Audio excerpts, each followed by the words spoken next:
Bye, camping!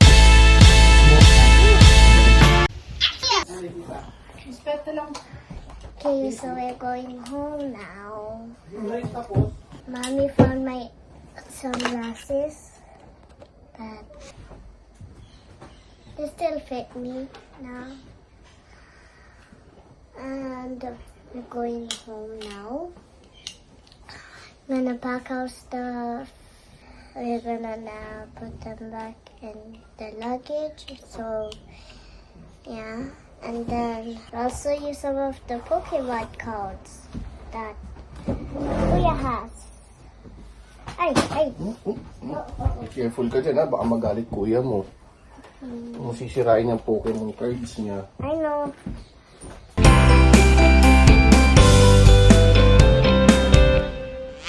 Morning, Skyla. Aba, Oh, Aba. it does. aba. It hurts. Uwian na, guys. It hurts na. Mami, uwian na. Bilis lang. Ayan, nakapag-ayos na rin kami. Mommy found my eyeglass Oh, where did she found it? in the luggage. In the luggage. Okay. Yung maleta, mahal, ano na? Okay na? Hindi pa. Double check natin itong mga ano. Kaya double check lang natin na wala tayong maiwan.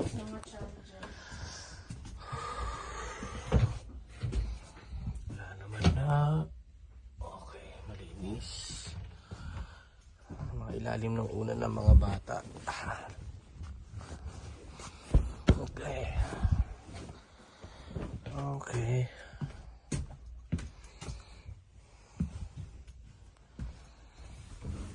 Wala naman na. Okay. Okay. Lalim. Okay, wala na. Okay. Banyo. Ponytail pa ng bata. Okay, wala na. Okay. Ito, okay na to. Pwede na isakay. Mamaya na. Magsasapatos. Okay. So, kompleto yung sapatos dito, ha. Sapatos ni Seth nandito. Okay.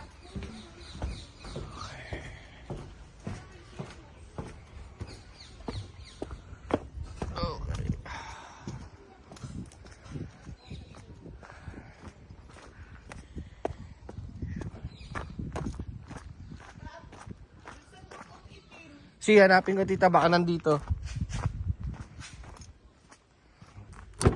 Itong backpack ko, ipapakandong ko na lang sa mga bata. Dahil ito naman nito ay laptop. Hindi pwede yan sa likod. Ano almusal nyo? Ha? Skippy? Prima to. Sige, sige.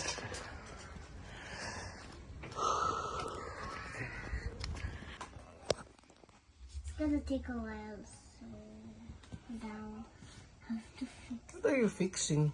I wanted love it. That's that. Ayusin mo na lang anak ko, baka mamaya makita ng kuya mo, pagalitan ka man.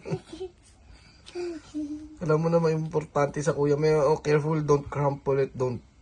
Naku, wag mong lulukutin, magagalit talaga yun.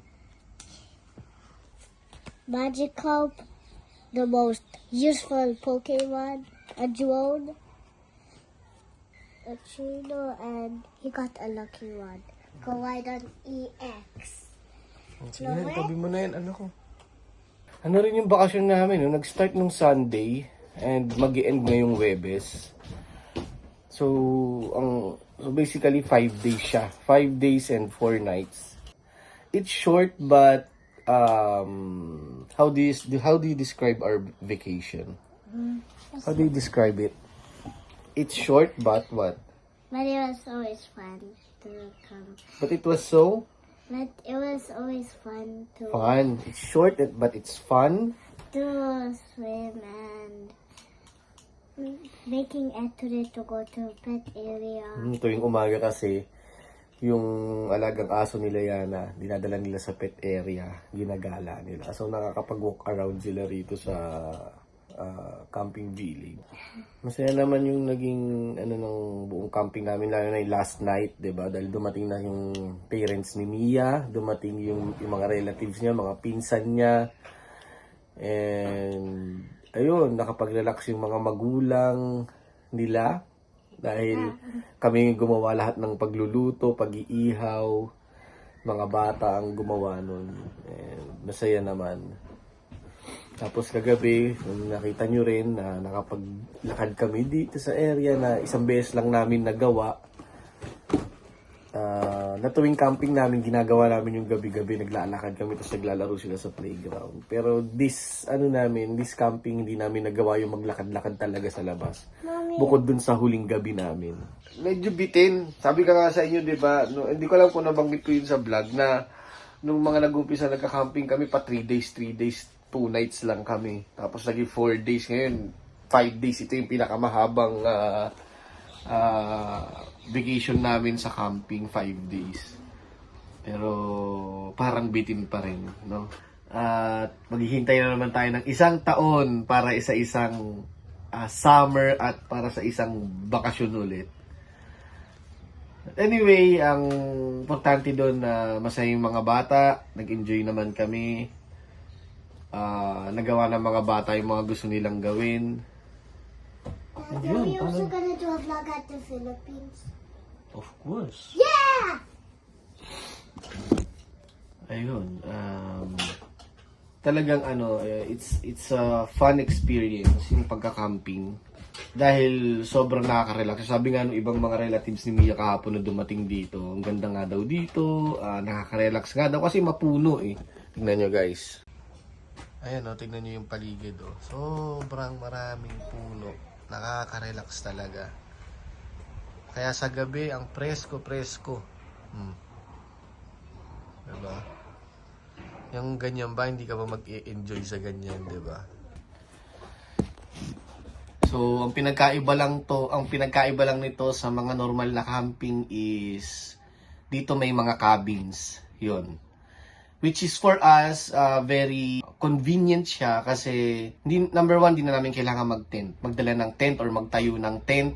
Hindi na namin kailangan magdala ng lutuan. Hindi na namin kailangan magdala ng ibang mga gamit na nandito na sa cabin. Pangalawa, 24/7 yung aircon mo, 'di ba?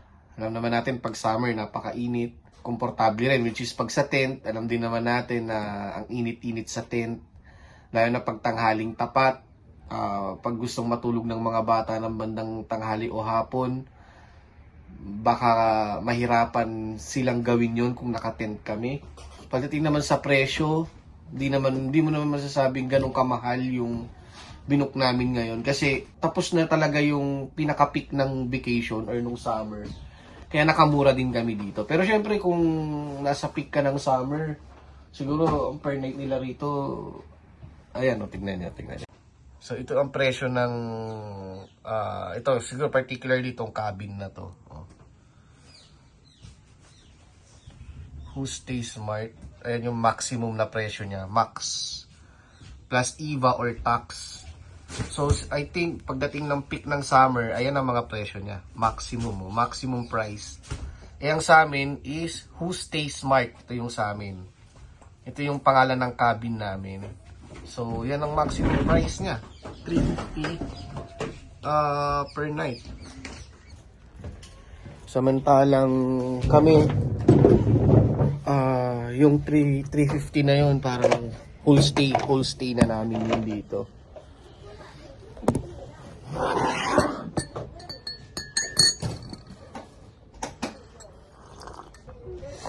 Yun din naman ang advantage kapag magbubuk ka ng bakasyon tapos na yung pinaka-peak ng summer. Yes, tita. Po? Okay, tita. Punta ako dyan. Nihaya tayo mag-almusal. Si. Pag-almusal na tayo. Kahit konti. Mabilisan. Alam kasi ni tita, favorite ko yung peanut butter.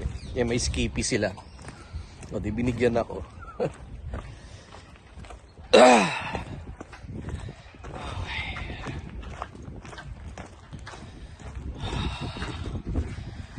Sasampa na tayo ng iba pang gamit sa kotse. Ito, iwan mo na ito dito.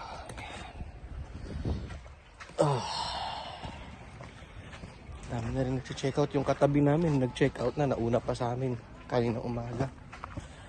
Yung Pinoy doon, nakatabi naman nung nila Bayaw, umalis na rin. Ano pa mahal na mabibigat? Ano pang mabibigat na pwede na i-try? Wala na. Okay na? Halos okay na tayo? Yeah. Alright, sige. Sampa ko na. Ito na lang maliliit, no, mami?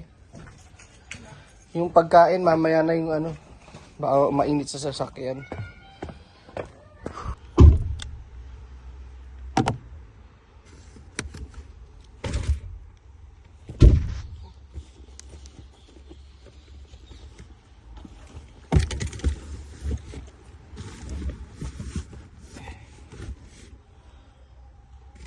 Mga damit pwede naman sa baba.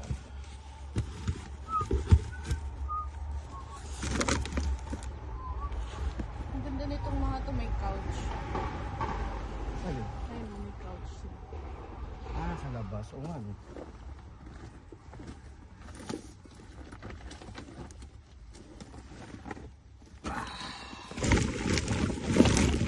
Pasikip na ng pasikip.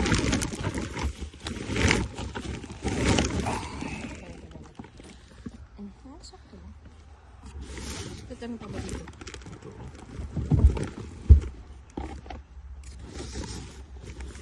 Alright. Everything is ready.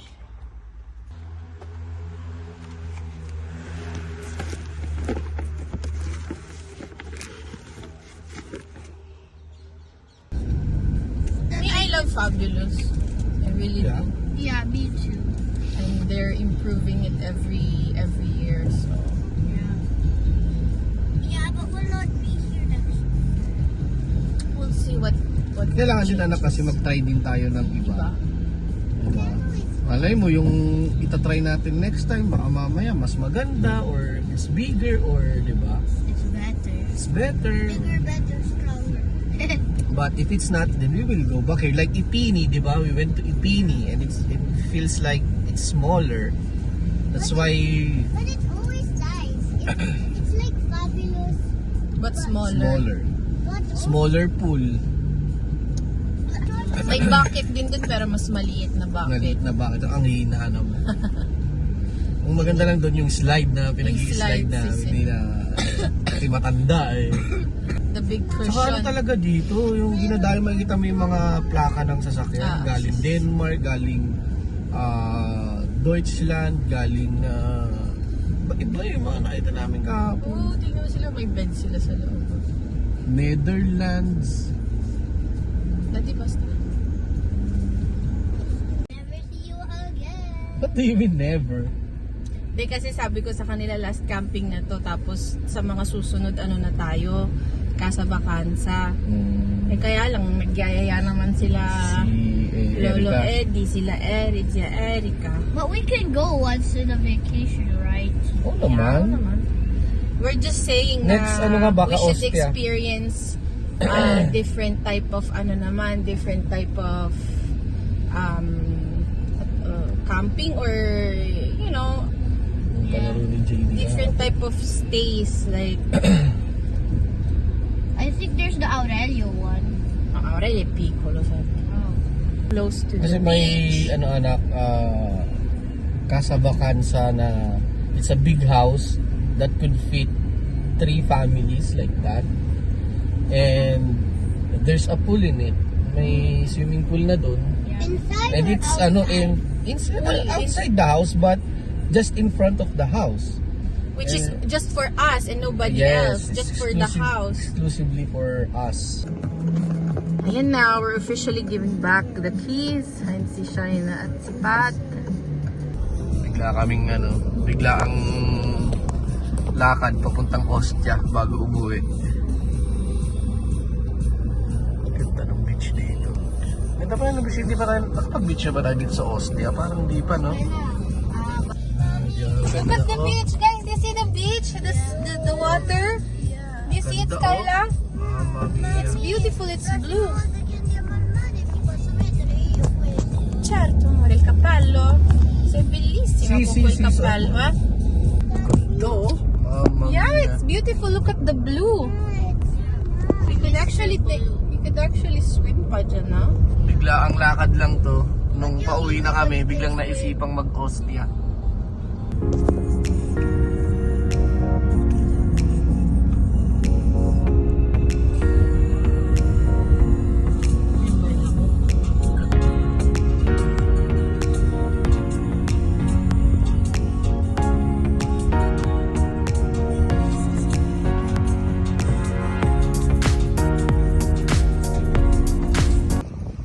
Ganda dito oh. Biglang nagkayayaan mamasyal dito eh. Ganda oh. Mamma mia. Kaya sakto kung halimbawa ang camping natin sa susunod sa Ostia, tapos pwede tayo magmare. Naisip ko lang kasi parang bitin na bitin ako, anak. Ganda. Tayo sa Austria. Mamma mia, ang ganda. Tama naman, tapos yung baywalk niya. Picture tayo dito nila, Papo. Si, nakaalala ko nga biglaan nakapunta na kami dito kasama si Papo Jun. Kita mo yung sentro, ang ganda ng view kanina pagpasok natin. Ang ganda. Doon sa sentro mas ano. Oo, kaso walang parkedyo, saan ka magpapark doon yan? Doon sa sentro ba, pag gusto mo doon ka maligo, paano yun, magbubook ka? Pagpapasok ka doon sa mga, yung mga hindi specially magbayad ka. Pero pwedeng yung darating ka lang kahit hindi ka magbubook. Maganda, hindi mo kinuhanan doon sa sentro yung pagpasok. Hindi nga, yung pag gano'n na tayo, wala, mama mia, nung bigla ko nakita kinuha yung cellphone, wala na, nakaliko na tayo. Maganda. Hindi ko nakuha na. Yung papasok ka, di ba? Ah. Maganda yung pagpasok. Saka ang lawak ng baywalk niya, oh. Alam mo yung baywalk niya, oh, ang lawak. Kasi ang haba. Ang haba hanggang doon. Ang ganda, tsaka yung kulay ng dagat niya, oh. Pag nagre-relax kami lang ni Papo, dito lang kami naglalakad. Oh, yung dagat niya, oh, ang ganda, oh. Lakad-lakad na, ang ganda. Yes.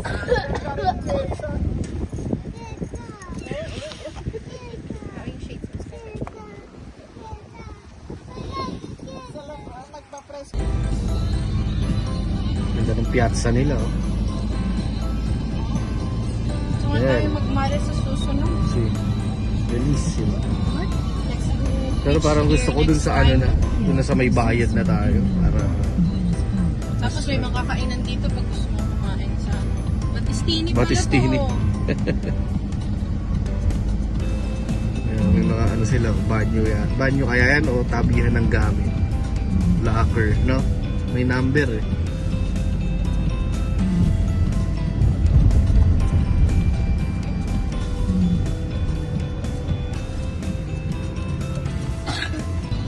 Ganda ng piazza nila, oh. So, Yeah. tayo magmare sa susunod. Si, bellissima. Let's do Pero parang gusto ko dun sa ano na, dun na sa may bayad na tayo. Para, Tapos may mga kakainan dito pag gusto mo kumain sa Batistini pala Batistini. to. may mga ano sila, banyo yan. Banyo kaya yan, o tabihan ng gamit. Locker, no? May number eh.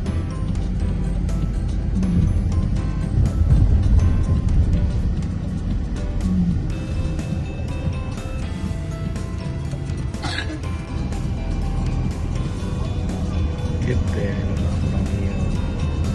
Bellissima.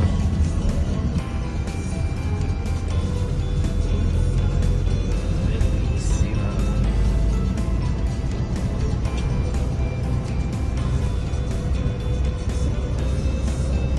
Next time dito tayo mag-beach.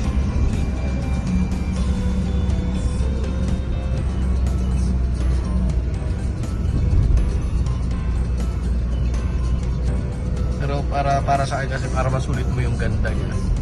Doon ka na sa may bayan, di ba? Kasi pag doon ka na sa mga libre katulad doon, sa part na yun, medyo parang patay na doon.